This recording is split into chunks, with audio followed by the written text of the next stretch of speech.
विधानसभा चुनाव के लिए 5 अक्टूबर को वोटिंग कराई जानी है और इसके लिए चुनाव प्रचार अपने अंतिम चरण में है। लेकिन नेताओं का दल बदलने का सिलसिला चुनाव प्रचार के अंतिम दिन तक बना हुआ है। तो वहीं चुनाव प्रचार के अंतिम दिन अशोक तंवर ने भी पाला बदल लिया है। तंवर भारतीय जनता पार्टी का साथ महज 8 महीने में छोड़ते हुए फिर से कांग्रेस में शामिल हो गए।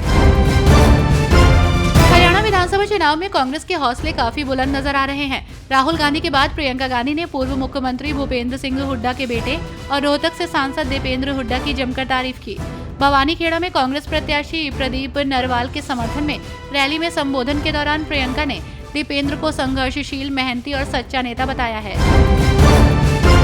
हरियाणा में विधानसभा चुनाव प्रचार का आज आखिरी दिन था, जिसको लेकर सभी प्रमुख दलों की ओर से चुनाव प्रचार तेज कर दिया गया है। हालांकि चुनाव प्रचार के अंतिम चरण में आम आदमी पार्टी को जोर का झटका लगा है, क्योंकि उनके प्रत्याशी ने पाला बदलते हुए कांग्रेस का दामन थाम लिया।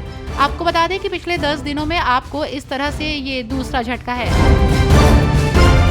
गुरमीत राम रहीम 20 दिन की पैरोल मिलने के बाद जेल से बाहर आ गया। चुनाव आयोग ने सोमवार को गुरमीत राम रहीम के पैरोल अनुरोध को मंजूरी दे दी थी। आयोग की मंजूरी के बाद हरियाणा सरकार ने उसकी रिहाई का आदेश तुरंत जारी कर दिया।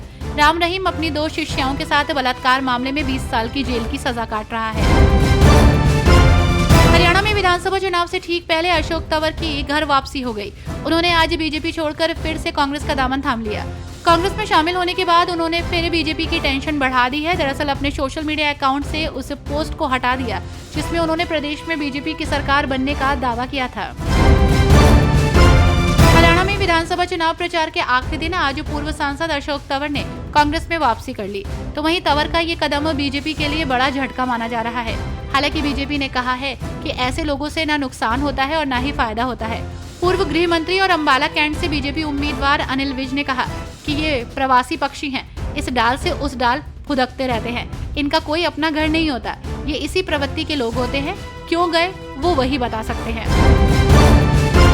हरियाणा में 5 अक्टूबर को वोटिंग होनी है। इस बीच कोई भी उम्मीदवार अपने प्रचार प्रसार में कमी नहीं छोड़ना चाहता। वहीं स्टार प्रचारक भी अपने चहेतों के लिए वोट की अपील कर रहे हैं।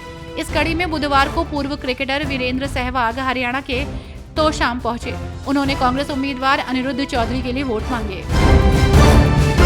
हरियाणा में चुनाव प्रचार का शोर थम गया है। ठीक उससे पहले कांग्रेस सांसद कुमारी शैलजा ने पार्टी की पूर्व अध्यक्ष सोनिया गांधी से मुलाकात की है। जानकारी के मुताबिक ये मुलाकात आधे घंटे चली। प्रचार थमने से पहले शैलजा और सोनिया की मुलाकात महत्वपूर्ण मानी जा रही है। आपको बता दें कि शैलजा और सोनिया की मुलाकात ऐसे समय हुई जब प्रदेश कांग्रेस में खटपट मची हुई है। हरियाणा के नूंह में प्रचार अभियान के आखिरी दिन कांग्रेस सांसद राहुल गांधी काफी कूल दिख रहे थे, लेकिन बीजेपी और मोदी सरकार पर काफी आक्रामक दिख रहे थे।